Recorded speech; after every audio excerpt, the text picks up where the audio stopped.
Hi there, welcome to LSAT Demon Daily. I'm Josh Mansfield, the teacher with the Demon. With me, Nathan Fox, one of the founders of LSATdemon.com and the weekly podcast, Thinking LSAT.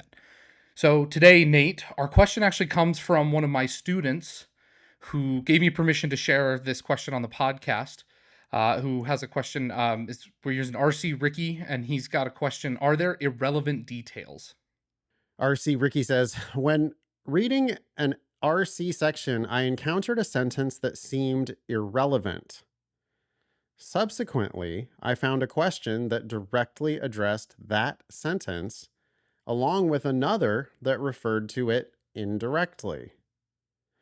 The prep company I attended previously taught that 3/4 of an RC passage consists of irrelevant details. Oh my God. Wow. Yeah. Wow. Different philosophies, I suppose.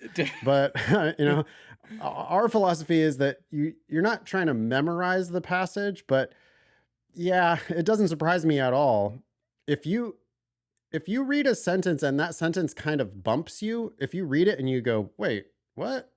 I thought we were talking about this, and now all of a sudden you're talking about that. I would say it's highly likely that there's going to be a question or two that are like, hey, did you catch that bit? Like, what was that bit about? Because that's like the purpose of, they make them hard to read on purpose so that they can test how good you are at reading comprehension. It's called reading comprehension. That's what they're testing. So they're not, no, I mean, I don't know who you were studying with, Ricky, but whoever taught you that you should skim and ignore, you should be, I mean, absolutely, they're going to ask you what the main point was and the primary purpose and the author's attitude. And those are all the same thing. Like, they are going to ask you a lot. What's the main point? What's the main point? Your understanding of the main point should inform all of your answers pretty much, right? You shouldn't be picking answers that like go against the main point of the passage for the most part. But yes, there are going to be like 6 or 7 or 8 questions.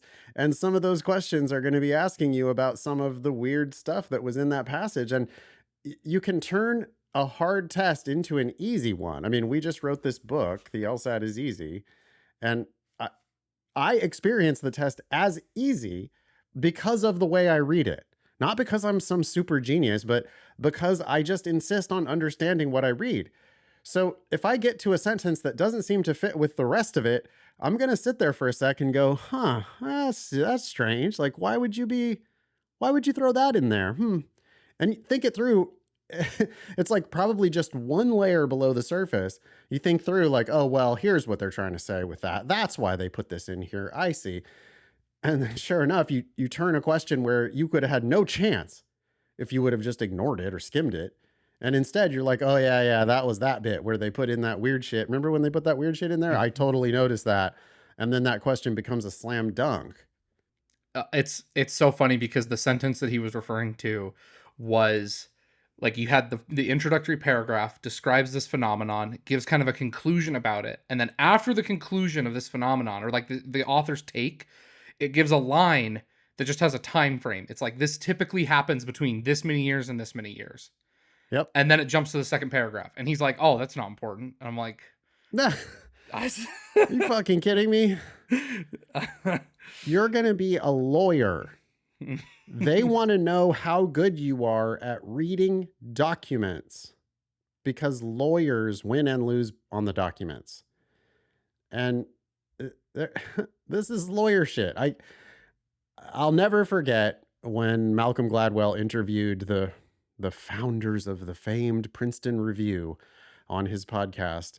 And those guys claimed that nobody has enough time to actually understand the reading comprehension passages on the LSAT. And I was like, wow, okay. So Malcolm Gladwell is a dilettante. He clearly doesn't have any expertise in the things he's talking about. Not only that, but Princeton Review has been selling some very bad advice about the LSAT. It's like, I'm an expert in the LSAT. I'm not an expert at anything else, but I am an expert in the LSAT. And I'm here to tell you, you are not going to succeed on LSAT reading comprehension by not comprehending what you read. I mean, it seems like maybe too obvious, but for some reason it's not. No, there are not irrelevant details. There are certainly not sentences that could be Mhm. deemed irrelevant? Because Ricky's remainder of his email says, are there sentences that could be deemed irrelevant? If so, how can I identify them? Well, they might not, as it turns out, ask you questions about every single sentence in the passage, but you don't know how to predict that in advance. And we're certainly not going to waste a bunch of time reading questions before we read the passage. I mean, that's just a garbage strategy. I've heard some students bring that to us from time to time, and that's just a turd. I mean, that's horrible advice. Because no, we're not going to read the questions and then try to cherry pick, skim the passage. That's garbage. That is garbage. You will like that's how you just miss main point questions. Mhm. I wonder.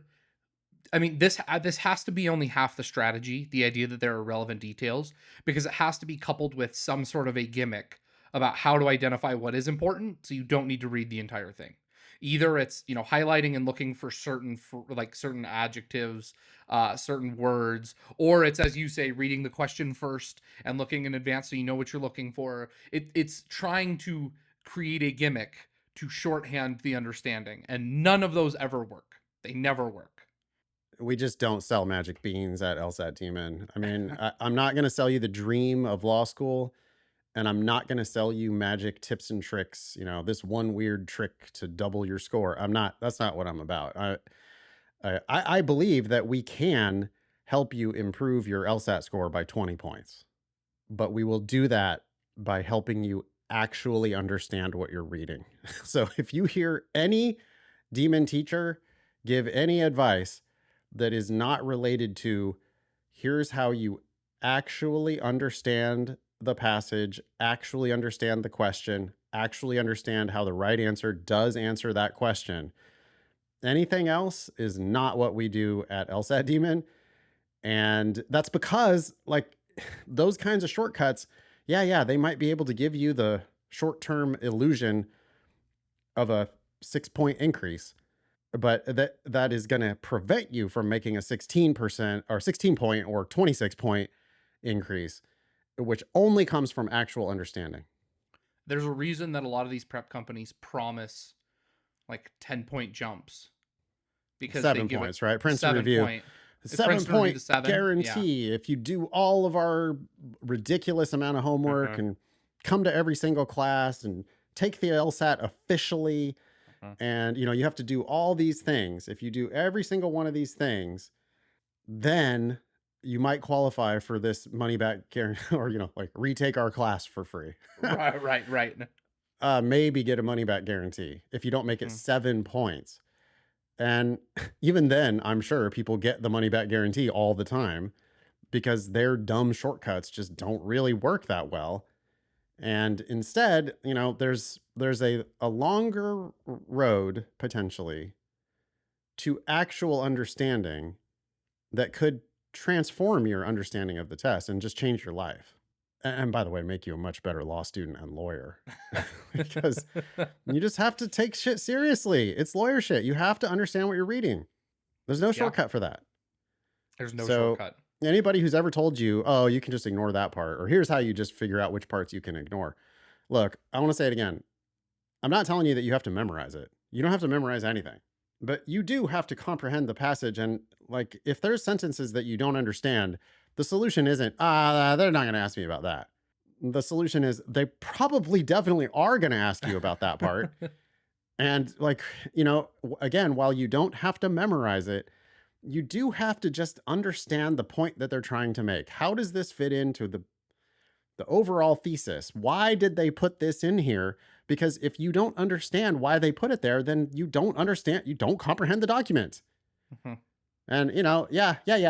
You got 6 out of 8 on that passage. Patting yourself on the back. That's pretty good. Yeah, all right. So you understood 4 out of 8. Yeah. You guessed right on 2 out of 8.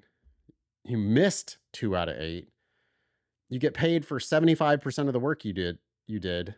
And ultimately, that means that even if you finish all 4 passages, you're only going to get 3 passages worth of questions right. You could And have been guessing on that fourth one. now you're capping your score. Mhm. You're just limiting your, it's not good for today and it's terrible for tomorrow. Thanks for letting us share the question here, Ricky. Email daily@lsatdemon.com if you'd like to ask us a question or share some LSAT or Law School admissions news. Thanks for listening.